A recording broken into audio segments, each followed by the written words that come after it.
to Aware.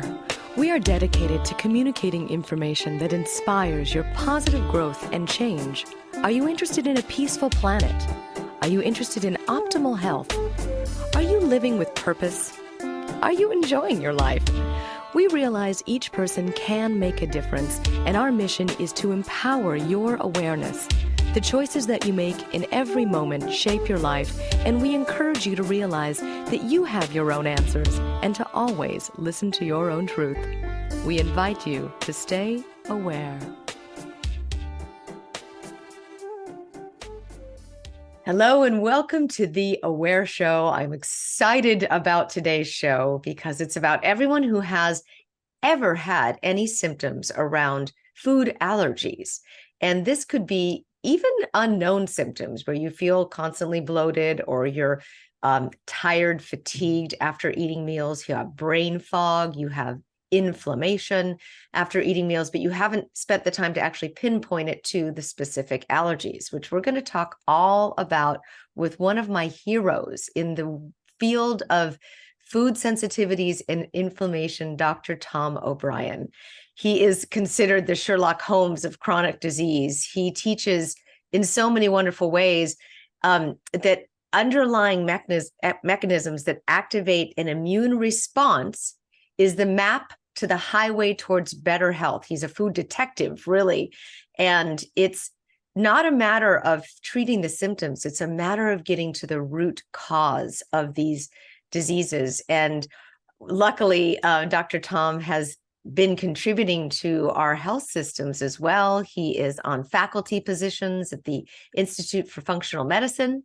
And thank you for that. And the National University of Health Sciences. He's really helping make a big difference to tens of thousands of practitioners around the world in the advanced understanding of the impact of food sensitivities on our life. So thank you so much for being here. I really appreciate it.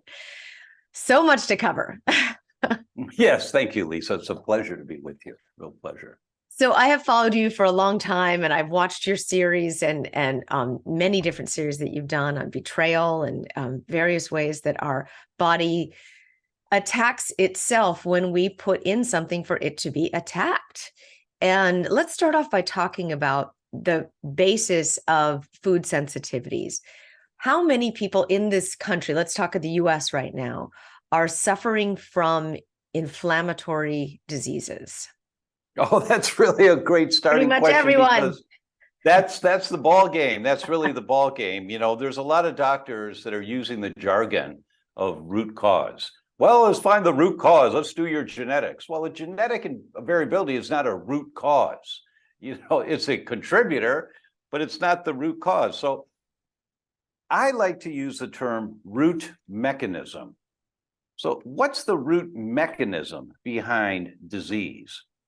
And the Center for Disease Control tells us that 14 of the 15 top causes of death in the world today are chronic inflammatory diseases. Wow. Everything except for unintentional injuries is a chronic inflammatory disease. So we're going back to 101. We're going back to the root of where your problems come from. 14 They come out of from your 15. body. Huge. What's that? 14 What's out that? of 15. 14 out of 15. Yeah. I mean, practically everything that most people will eventually suffer from and pass are chronic inflammatory diseases. You know, there's the rare exception perhaps, but 14 of the 15, top 15. So what is inflammation? Inflammation's bad for you. No, it's not. Inflammation's really good for you. It protects us every single day. We wouldn't be here on the planet if we didn't have inflammation capabilities in our body. To tell us what's going on. Yeah. Excessive inflammation is bad for you. See, that's the difference. You don't want to shut down your immune system from creating inflammation. You've got to have it. You know, one of my heroes and mentors is Professor Yehuda Schonfeld at Tel Aviv University in Israel. And he's the chairman of the immunology department there. And many, many medical doctors have gone there to get their PhDs in immunology. And 26 of them, there are many, many more, but 26 of them chair departments of immunology in medical schools and hospitals around the world. They're his students. This is the Godfather. And he said something recently. He and I shared the stage in Rome in the middle of December. And he's made this comment. It was like, what? And it's so true. We are born 99% human, meaning newborns have very little bacteria in their gut or in their body. We are born 99% human, and we die 90% microbial. Wow. Wow. That really takes over. It does. Doesn't it? Yes. And so, that's a game stopper. It's like, what? We are our microbiome. That's exactly right. And it's not just the microbiome of the gut, it's the microbiome of your liver, of your ovaries. I remember my friend, Dr. Liz Lipsky, showed me a study 10 years ago. Women with breast cancer in one breast, the microbiome in that breast is very different than the microbiome in the other breast. Really? So that Yeah. it's gone wrong. So where does it start, though? If you say that we're born these very healthy humans, where does it go wrong? Well, where does it go wrong? With our environment. Because, our son, we have a 3-year-old, and we plant, Fun.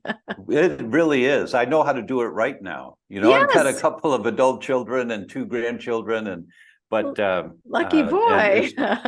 He really is. He's just both my wife and I consider it an honor to be stewarding him through life. I don't parent him. I'm stewarding him. Yes. And one of the things that we do, and I'm going to share this because I think it's so important a concept, is we do everything we possibly can to avoid suppressing his energy. Meaning we don't go, no, sit down and eat. We don't do that kind of thing. Well, honey, if you do that, it could be a big owie. So probably better not to do that. We try as much as we can to avoid suppressing him, because we need children. I don't think obviously there's no technology to save the planet in the direction it's going right now.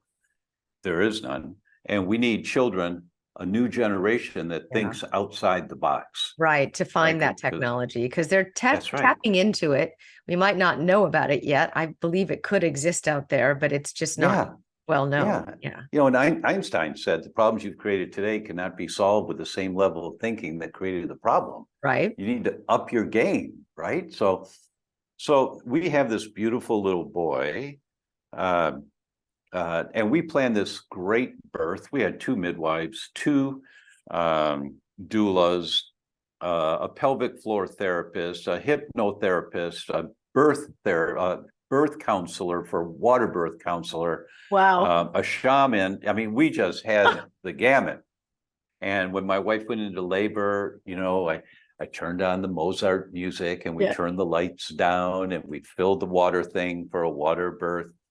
But we had problems. We had severe complications, and we had to do a rush to the hospital at the last minute. And our son was born emergency C-section. Oh my goodness. And he was not breathing when he was born. It was very traumatic. But he made it through just fine.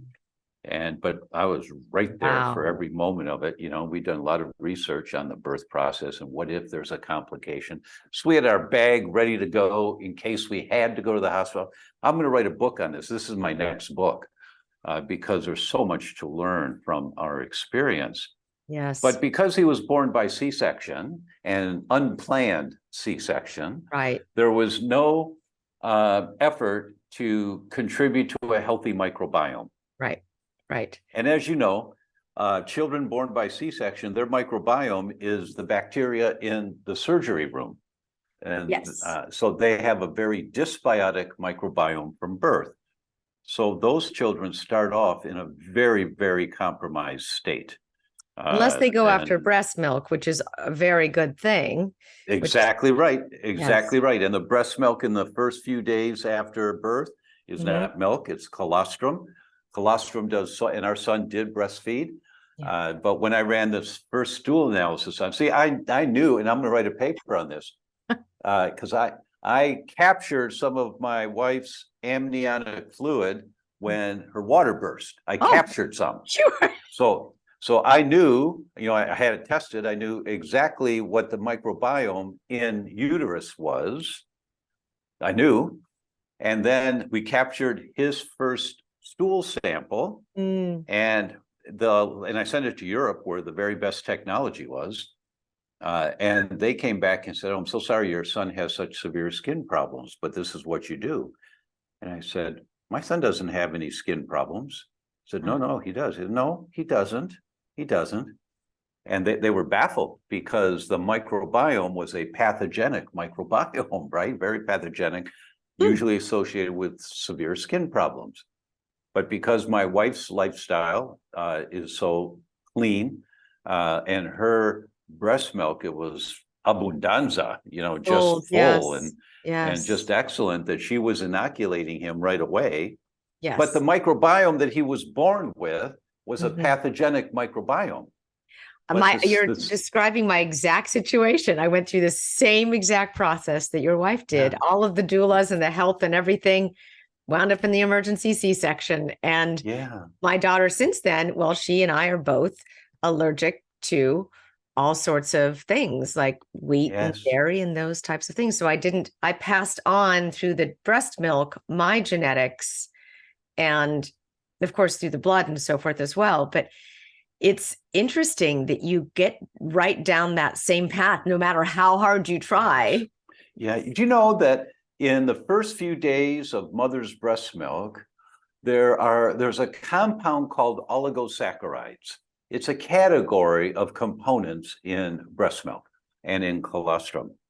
And there are over 200 oligosaccharides in human breast milk that are inoculating baby. Some of them fool bad bacteria. Some of them look like the amino acid structure of the inside lining of the intestines.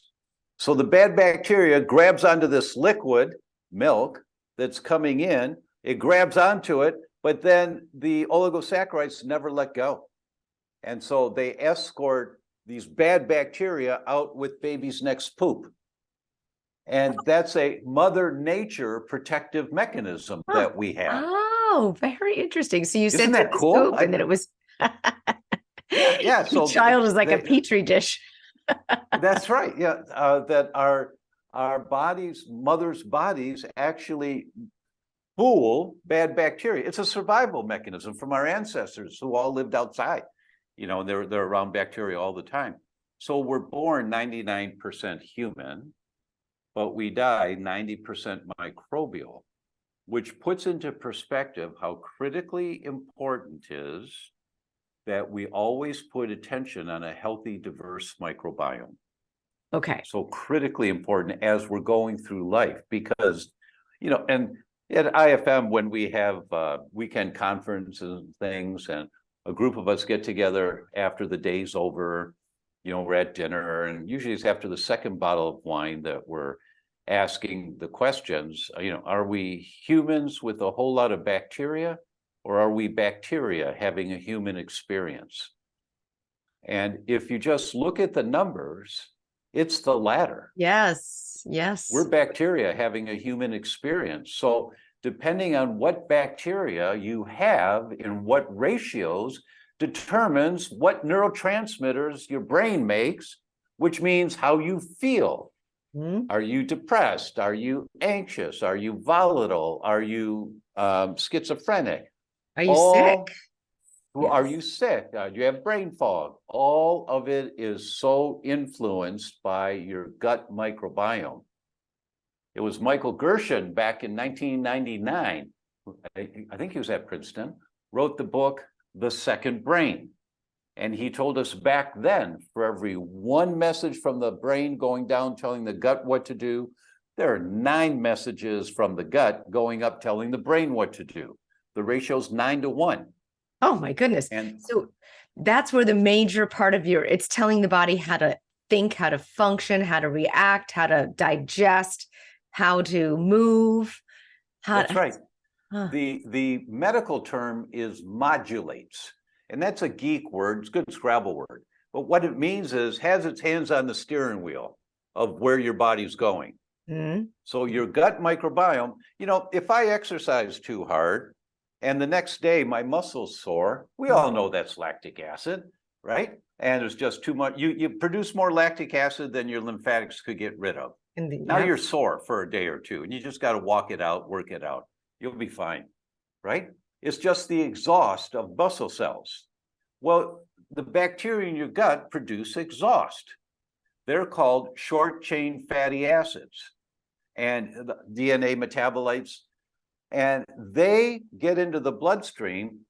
36% of all of the small molecules in healthy blood, over 1/3, are the exhaust of the microbiome in your gut. Over 1/3 of all the little molecules in your bloodstream. That's from Schoenfeld. So now let me ask, does that attach to fat? I mean, is that why there's so much of that middle area of weight of fat? Now, that's lifestyle that produces that type of fat, and that's a whole discussion. I'm happy to do that with you. Okay. Let me just stay with this for a moment, Okay. though. The exhaust of the microbiome getting into the bloodstream, 36% of all the small molecules in the blood, they are the messengers that go throughout your body, activating your genes. And they're either genes of inflammation or genes of anti-inflammation. Mm. So the more imbalance you have in your gut, the more bad guys you have in your gut, the higher the ratio of bad guys compared to the good guys in your gut, the more exhaust that bacteria produces that gets in your bloodstream, and it activates genes of inflammation. That's what it is. 14 of the 15 top causes of death in the world are chronic inflammatory diseases. It's always inflammation. So the root mechanism is inflammation. So how do I reduce the inflammation? Yes. And we're doing a new docuseries on that. Okay, that's so coming great. out pretty soon. Tell me tell me about it. It's called the inflammation equation, decoding the path to optimal well-being. I mean, it took me 2 months to come up with the name. And I'm kind of a geeky I'll take guy. it. I love it. The inflammation equation. Okay, decode it for us, Dr. Tom. Because there's so much that we're exposed to. I should do this, and I should do this, and I should do that, and it's just overwhelming. It's overwhelming. So how do you decode all this? What do you put attention on? That's what we're going to talk about. And I've interviewed over 80 of world leaders.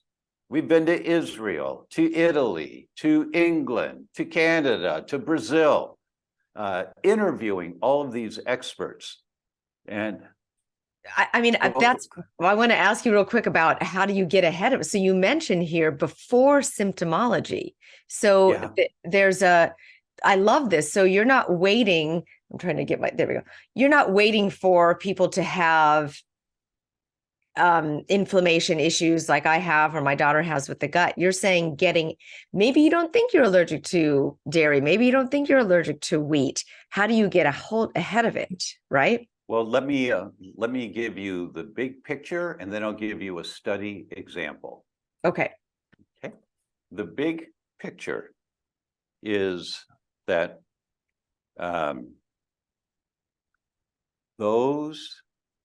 we go from health to dysfunction, that goes to dis-ease, that goes to symptoms, that goes to disease.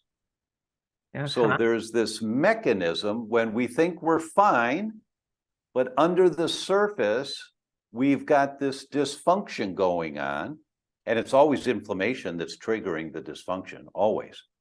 And eventually that dysfunction irritates the tissue so much, now you get dis-ease, which means, I've got some brain fog. Where did I park my car? What row is the car in the parking lot? Come on, where did I park the car? Where did I put my keys? Or, oh, that person's name. I've known them for 15 years. What's their name? Right. When that kind of stuff starts happening, you're pretty far down the path of brain deterioration. Oh, great. And exactly. Listen, Blue Cross Blue Shield published in February of 2020, and nobody paid attention to it because we had a virus come out at the same time. Mm-hmm. But they published and they said, we got a problem here. That in the previous 4 years, in a 4-year period, there was a 407% increase, not 10%, not 20%, not 100%, 407% increase in the diagnosis of Alzheimer's in 30 to 44-year-olds. Oh, wow. That's Exactly. young. Exactly. I knew you were going to 30 say Alzheimer's, but I didn't expect it to be that young. Yeah. 407% increase in 4 years.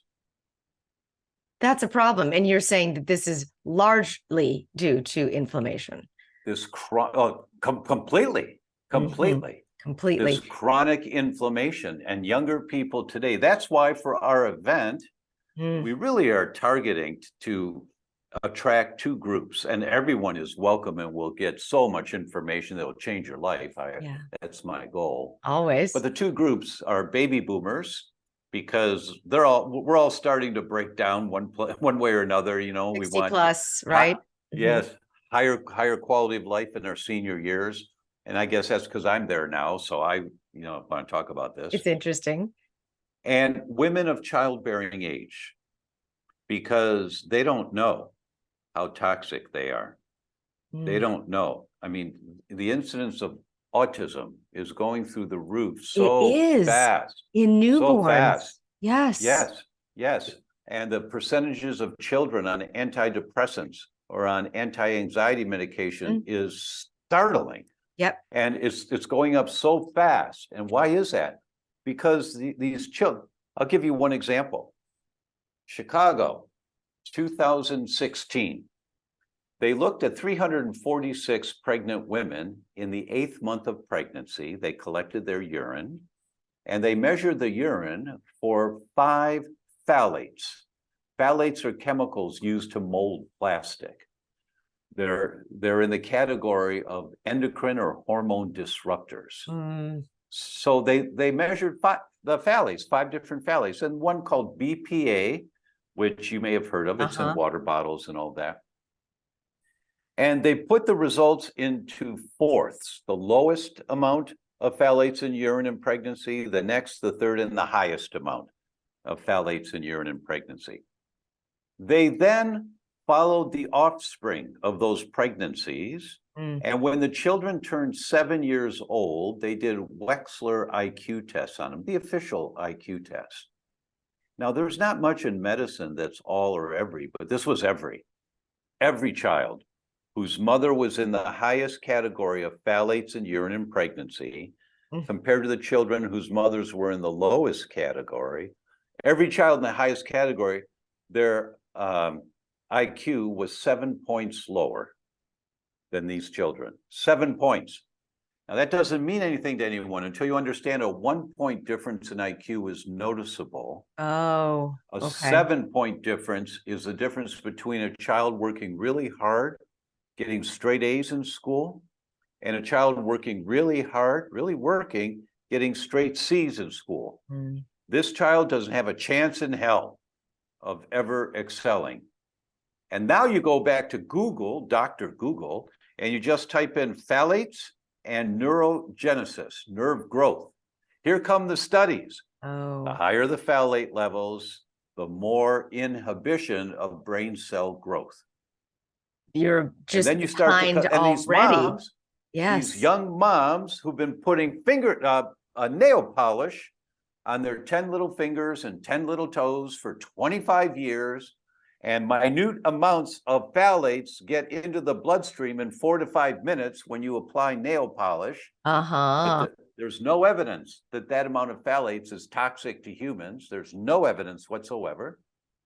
But you give me 25 years of that, and if those girls don't detox and get rid of those chemicals and they accumulate in the body, Now Hair mom's products, pregnant. nail products, yes. Oh my God. And plastic storage containers for food in the refrigerator.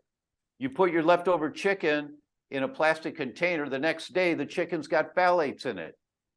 Oh, because That the it's in the plastic. chemicals come out of plastic storage containers. Get glass storage Glass. containers. Hmm. Or you go to the coffee shop and you order a coffee and you put a lid on it. The steam from the hot coffee condenses on the underside of the lid and it drips back down into the coffee Oh, full of bisphenol A. And oh, then you put it up to your lips and the hot liquid hits the underside of the lid, tapers down into the opening, full of bisphenol A. oh my goodness. Wow, it's everywhere. And it's lifestyle. So you have to learn all these things that are overwhelming. Yes. So what we're going to do in the inflammation equation, we're going to show you all this. We're going to talk to the scientists that publish the studies on this. And then we're going to talk about what do you do about it? Okay, how do I find out if I have phthalates in my body? How do I find out if I have heavy metals? Well, what about foods? How do I know what foods I might be sensitive to that cause inflammation? Yes. The most common source of inflammation for humans is what's on the end of your fork. Okay. That's Well, most common. because wheat has become all the rage and the gluten-free items and all of that, and dairy is close to follow. Do those two, are they the biggest, I should say the most toxic products out there, wheat and dairy? Are they the highest in terms of toxicity? In clinical practice, we find the highest percentage of people that their immune system has been activated, trying to protect you, Right. that It's the doing its immune job. system has been activated to fight wheat, dairy, lectins, eggs, soy, corn, and then I think it's shellfish. I don't remember, but in Peas. that order, Peas. wheat, Is it? dairy, lectins, What are lectins? soy, corn. Lectins are in beans. Right. And if you Foods. don't cook the beans properly, there's more lectins. And if you soak them overnight first before you cook them, the lectins break down. Okay. And they're very, very common. Very Mhm. common. So the most common source of inflammation for most people is what's on the end of your fork. So what you're going to learn from the scientists, how do I know if I have food sensitivities? What do I do about this if I do? Well, you have to identify what they are, and then you have to get them out of your diet so Right. that you can clean up your body, calm down the inflammation. You have to measure how much inflammation do you have, and doctors don't know this. Doctors don't put any attention on this low-grade inflammation that's there for years under the surface. They just never put attention on it. They don't know because they're so busy taking care of the end stage of dis-ease Right. that now has already progressed to disease. And they're And that's probably when people thinking, go see the doctor. right. And what are we going to do? Reverse their diet now? I mean, this happened so long ago. What about if you were to do a process of elimination on the wheat? How long would you need to stop eating it in order to see if you've made a difference in your health? Oh, that's a really good question. In general, for most people, they start feeling better within 3 weeks. 3 weeks. Okay. They lose some weight, energy's up, sleep better. They start noticing right away. The only ones who don't, and that is if you do the proper testing and you've confirmed that your immune system is fighting a food, you get that food out of there and your primary complaints, whatever they are, should start to ease up. I mean, the rule of thumb in my practice has always been, if you aren't better in 3 weeks, we've done something wrong. So That doesn't actually, mean you're fixed. It doesn't mean you're fixed, but right. it means that, doc, I think my energy during most of the day, I'm not falling asleep in the middle of the afternoon anymore, or whatever it should And you be. said they lose weight. How is wheat attached to weight? Oh, it's water retention to dilute the toxicity of what you're eating. Many people notice that when they eat something that they really shouldn't, they're puffy the next day, their rings don't come off, they've got Right. underwear marks. One of the signs of chronic inflammation is when you take off your underwear, do you have, can you see the elastic band on your skin? Huh. That's Oh, edema. I've never heard this before. That's edema. Hmm. Unless you have tight underwear, but most people won't wear tight underwear, or tight socks that Right. hurt, they won't do that. That's edema. That's low-grade edema. Now, it's not going to stop you, but it's an indicator you got a problem here. There's something not right. Your body's holding on to water to dilute the inflammation, to attempt to dilute the inflammation. That's right. Huh, interesting. So does wheat and dairy, are they linked with the same proteins for inflammation? Well, that's a really good question. They are linked in that 50% of celiac patients, as an example, and celiac disease is a disease that we first learned about wheat sensitivity with. Mm-hmm. It's not the most common manifestation of wheat sensitivity, but it's the one most doctors think about, which is good to rule it out. But most doctors were taught, if you don't have celiac disease, you don't have a problem with wheat. Well, that's nonsense. That's just let me say that differently. That's a historical misconception, right? Because that's not the Right. case. It's not true. Yeah. Right. And we now know that celiacs, if they eat dairy products and if their immune system is fighting dairy, 50% of them will continue to make the antibodies to wheat, even though they're not eating wheat. But it's called cross-reactivity. 50% of celiacs have a sensitivity to dairy, and their wheat antibody loads stay high, even though they're not eating wheat. Now, what about the gluten-free foods, which there seem to be everywhere? I was recently in Oh, Europe. they are. They're there too. They are. Yeah. And they used to taste like cardboard, and but people did it because there was no other options. But now they can taste really good, and they are just white paste. There's a big problem with going gluten-free. There is. Yeah. If you don't do it right, you actually increase mortality for celiacs on a gluten-free diet. You put them on a gluten-free diet, if you don't know how to do it correctly, you increase their risk of dying within 1 year. Yeah, Because of the tapioca starch and the guar gum. It's startling. In the Journal of the American Medical Association, they published the largest study ever done on mortality in celiac disease, and they said that this is the largest study ever done, and the total number of patients reviewed is higher than in all the other studies, the previous studies combined. And what they showed, and they looked at 350,000 people that had been referred for an endoscopy biopsy. That's the test for celiac disease. So when people have health complaints and they go to the gastroenterologist because they have stomach problems or abdominal problems, if the gastroenterologist recommends a endoscopy biopsy, they looked at 350,000 people with that, and they found 39,000 celiacs. Okay, 39,000. Some ulcerative colitis patients, some Crohn's disease patients, some cancer patients, some were normal, but they were all sick because they'd gone to their gastroenterologist. And they followed these 350,000 people for 30 years. What happened to these people? And this is in Sweden, where they have socialized medicine. They have records on everybody. That's why we know this. And what did they find? They found that those diagnosed with celiac disease had an 86% increased risk of dying within 1 year of a heart attack. Compared to the ulcerative colitis patients, the Crohn patients, the cancer patients.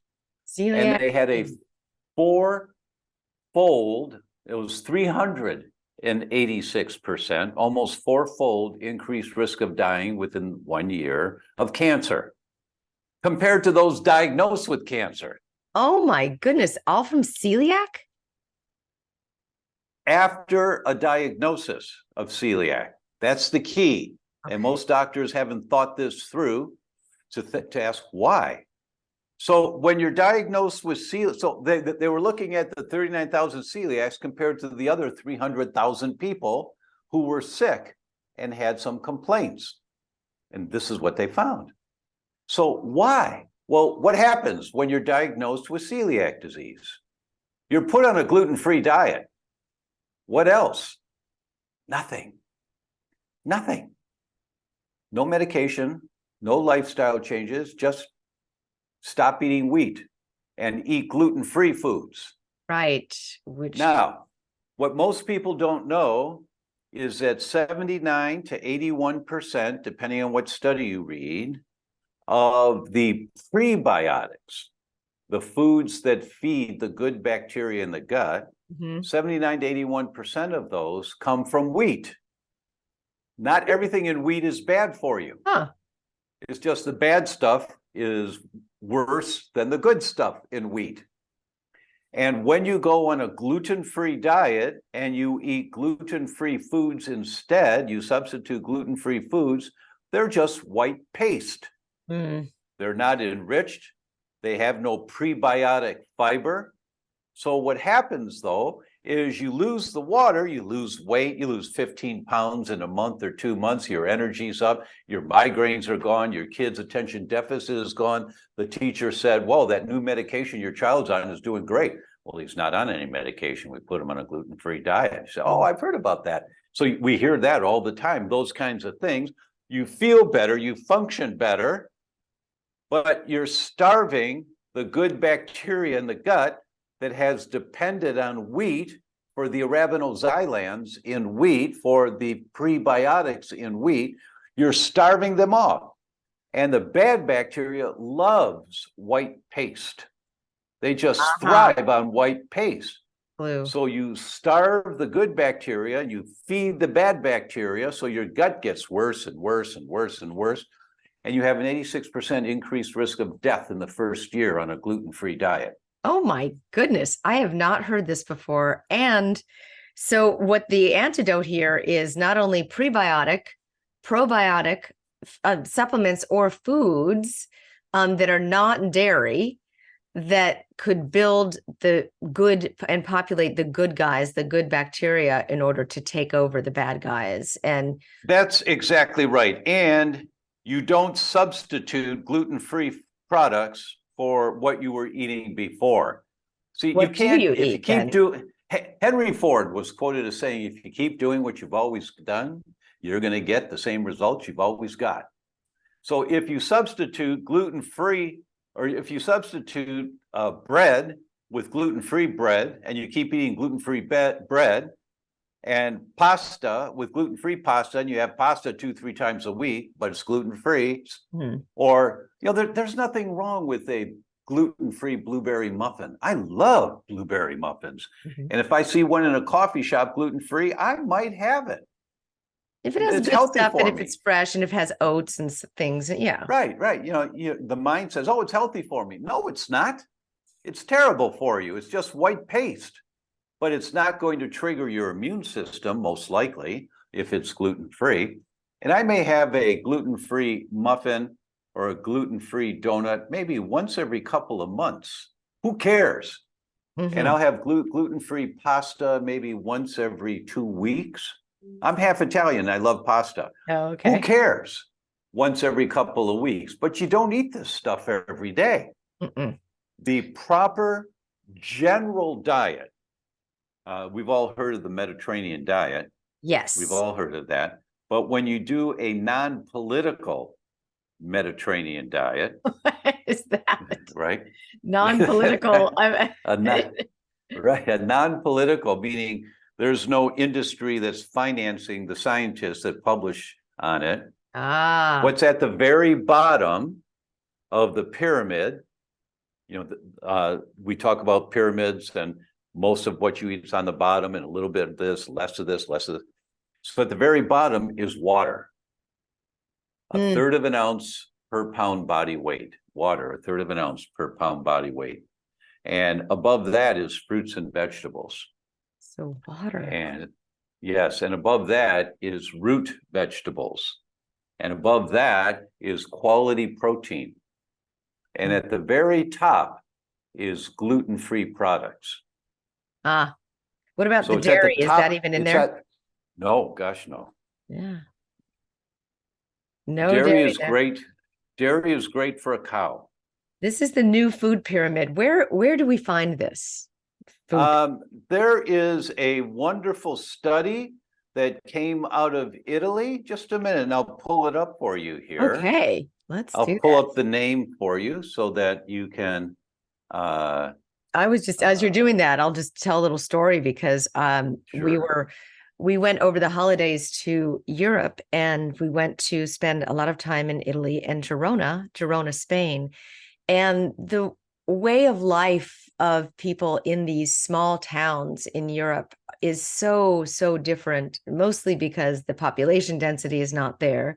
So they can have small shops of there. Over there is there's the vegetable vendor, and then there's the fromage shop, and there's the pastry shop, and then there's all of the fruits and meats. There's the meat shop. There's different shops for the different food. And those all come from those specific growers that are probably within a 5 mile radius. Mhm. And everything's eaten in small portions, tapas, small portions. And there's rest during the afternoon, and they don't start their day until around, maybe 9-10 ish, because the sun doesn't even rise until 8:30 in the winter. And it's really a very simple way of life. But I will tell you, the majority of the people that are there are elderly people walking the streets of the cobbled streets of Girona. Right.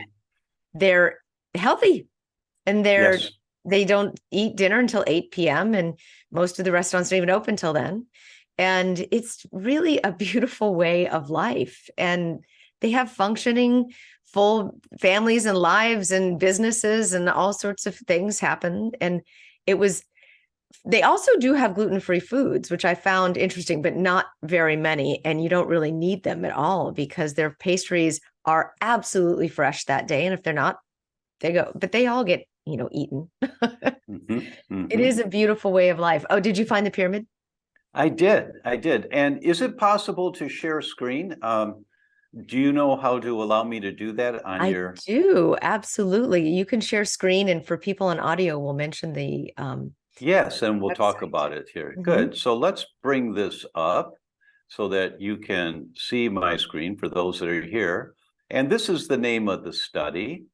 And it's in a journal, Frontiers in Nutrition. And the name of the study is Mediterranean Gluten-Free Diet. Is it a fair bet for the treatment of gluten-related disorders? And this came out just over 2 years ago in December of 2020. Mm. And here is the pyramid. Ooh. And at the very bottom of the pyramid is being hydrated, enough water. I tell all of my patients, listen, when you wake up in the morning, most people go to the bathroom first. Right after that, go out and get 2 big glasses of water. Drink 2 big glasses of water. You'll find your bowel movements within a day or two are much easier and much better. Now, does it have to Just be gets warm water or need lemon or anything? I was wondering about that. Well, no, I don't do that, but it's better, if you have warm water with a little lemon in it. Yeah, you bet. It enhances the benefits of it. I just don't take the time to do that, but Right. when I have, it feels better. So that's a great addition. Thank you for that. Yeah. And then above water, it's fruits and vegetables. That is the primary food that we should be eating. We call it the rainbow diet, all the colors of the rainbow. And the goal is to eat 50 different fruits or vegetables a week. A week. 50, A week. not Okay. 3, not 6. Most people somewhere between 6 and 12 a week, and you just keep adding a little more and a little more, different ones every week. And above fruits and vegetables are pseudo cereals like quinoa and amaranth and root vegetables. Buckwheat is tremendous. Oh my gosh. The research that's coming out in the last couple of years on a type of buckwheat called Himalayan Tartary buckwheat is Ooh. unbelievable. There's never been a food shown to be as beneficial for humans as Himalayan Tartary buckwheat. There's nothing Ooh. like it. The That's company is fantastic. called Big Bold Health is the company. So I looked them up, and Yeah. we have a little HTB, Himalayan Tartary buckwheat, HTB cookie every morning with our coffee. My wife bakes these great little cookies, and it's almond flour and HTB, and my son loves them. And Ooh. yeah, So that is the prebiotics. And you see on the left side, fruits and vegetables and the prebiotics, root vegetables and pseudo cereals, every meal contains those. Next, spices, some good fats like extra virgin olive oil. Now, these people talk about milk and yogurt and wine, physical activity, some breakfast cereals of the safe ingredients, and that's every day. Every meal is root vegetable and fruits and vegetables. Every day you include some good fats, some olive oil, things like that. And then above that, you see potatoes,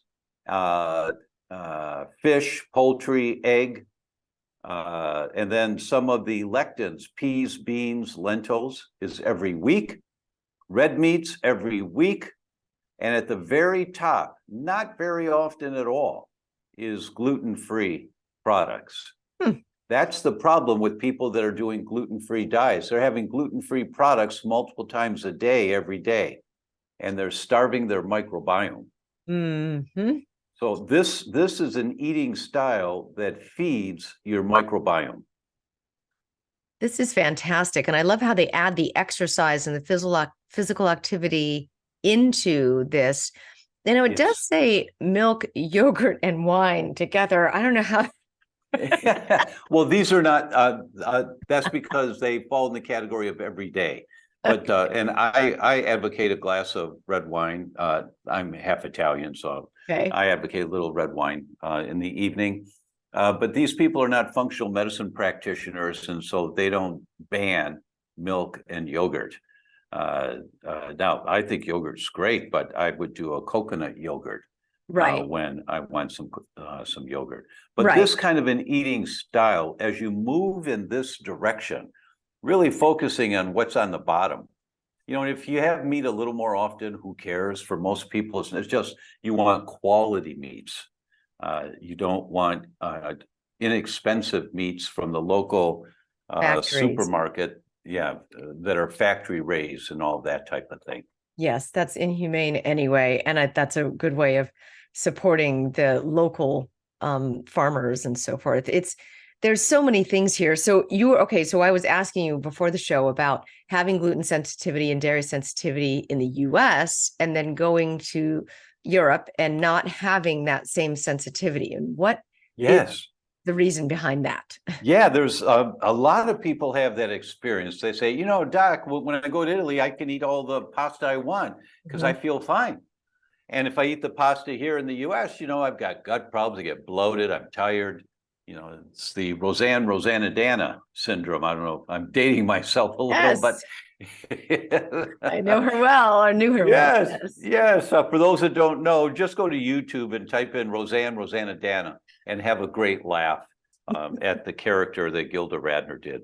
But the reason people can go to Europe and sometimes eat the wheat and it's not a problem is because the abdominal symptoms that come when you have a sensitivity to wheat, bloating, gas, abdominal cramps, constipation, diarrhea, all of those symptoms are mainly because of the FODMAPs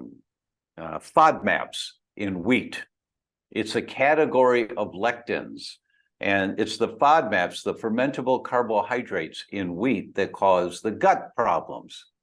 The glutens and the proteins in wheat trigger the immune response and the inflammation that goes systemic. And we know now, the science is really clear that for those that have symptoms, for those that have a sensitivity to wheat, 1 out of 8 have gut symptoms. 7 out of 8 don't. They've got brain symptoms or thyroid symptoms or skin symptoms or energy symptoms. They don't have gut symptoms. So 7 out of 8 people feel fine when they eat wheat. Oh, I don't have a problem with wheat. I feel fine when I eat wheat, but my thyroid is really acting up. You know, I need more medication today for that. They don't understand that the immune activation is to the gluten proteins. And the gut symptoms are from the FODMAPs. Now, here's the kicker.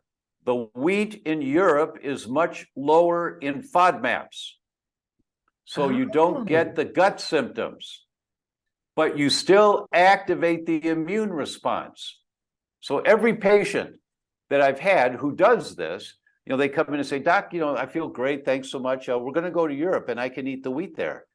No, you can't. No. I feel fine when I eat the wheat in Europe. No, and I explain this to them. I say, look, here's how you'll know for next year or in the future when you're traveling that you can't do this. We know that you're good now, you're symptom-free. Let's do a current blood test to make sure your antibodies are down, your brain antibodies are down, your thyroid antibodies are down, that we've been successful in the program. Way to go. So let's just confirm that. Then go to Italy or go to Spain, have fun, eat all the pizza you want because it doesn't make you feel sick. But then when you come back, let's do another blood test. And what you'll see is that your immune system has gone crazy. Your thyroid antibodies are way back up again, or your brain antibodies are way back up again, and you've got all this inflammation killing off brain cells. And this will go on for at least 3 to 4 months from the exposures you've had, killing off brain cells every day, killing off brain cells, killing off brain cells. It'll go for months as a result, but you'll feel fine because you don't have any gut symptoms. Oh, wow. Wow. Thank you for explaining it that way. There's so much to learn. I just want to say that Dr. Tom O'Brien has the easiest website ever to look at. It's thedr.com, thedoctor.com. You must have gotten that such a long time ago. But on thedr.com, thedoctor.com, I have for years used the E3 product, which is his product that it fights the proteins found in those 7 most common allergies. And so eight most common. There's 8. Okay. Yeah. Mm-hmm. And if you do get exposed to like we mentioned, wheat, dairy, lectins, egg, soy, corn, I thought peas were in there as well, which seems to be the new designer protein is pea protein, which I cannot understand, but some people like it. It's definitely something that helps with that. Also, there's so many other products and probiotics and so forth, and a new documentary coming out very soon called The Inflammation Equation, where Dr. Tom goes through all of these, like what we're talking about here, to bring the whole concept of you have an inflamed body to the forefront, because it's usually what's causing 14 or 13 out of the 14 different. Yeah, that's exactly right. That atherosclerosis is an inflammatory disease. Heart attacks, they're the end point of an inflammatory disease. Strokes are the end point of an inflammatory disease. Cancer is an end point of an inflammatory disease. All of the autoimmune diseases are the endpoint diagnosis of an inflammatory mechanism going on. But nobody checks for inflammation because they feel fine until they don't anymore. And then we want, what do I take? What do I take? Well, it's harder, so if we change our paradigm, and that's my goal, is to change the paradigm so we understand. I ask my friends, I've got a couple of functional medicine friends, practitioners, they're world famous. People fly in from around the world to see them. Jill has a 5-year waiting list. Bob has a 3.5-year waiting list for new patients, that they're really good at what they do. And I asked them both, I said, so how often do you get a negative back on a total tox burden? And they both went, oh, that'll be the day. Meaning no one comes back negative, that everyone is full of toxic chemicals that we don't know we're full of. And that's why we're going after women of childbearing age to educate them.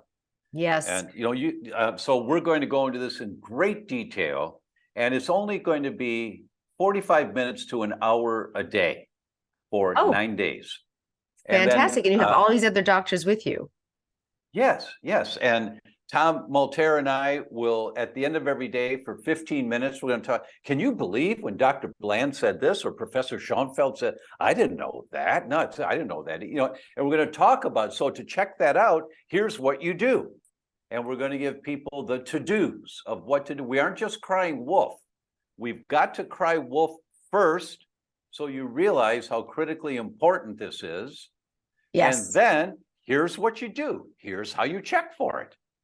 You are So brilliant. that's what I've we're doing. always followed you. I've always been a huge fan for decades. Oh, JJ Virgin turned me on to you a long time ago, and I absolutely love the health tribe that you are in, because making this accessible to us, it's only a matter of us digging into the content. All we have to do is show up and learn. It's not hard to make these changes that Dr. Tom O'Brien is saying. It's definitely a lot less expensive than going down the sick care route that our country is built on. And it is not that way in other countries. And it's because they eat so much cleaner. So we really have to look at the fact that we have this huge population that's causing our food supply to be monstrified, and it's causing the toxins in our environment to kill us. And it's very a sick country, and we need to get aware of what we're living like. And it's fixable. It's absolutely, with just awareness and knowledge and action, it's completely doable. So thank you. Huge fan. Really wonderful to talk with you. And I can't wait to see you soon. thank All you, right. Lisa. Thank you. Until next time, I invite you all to stay aware.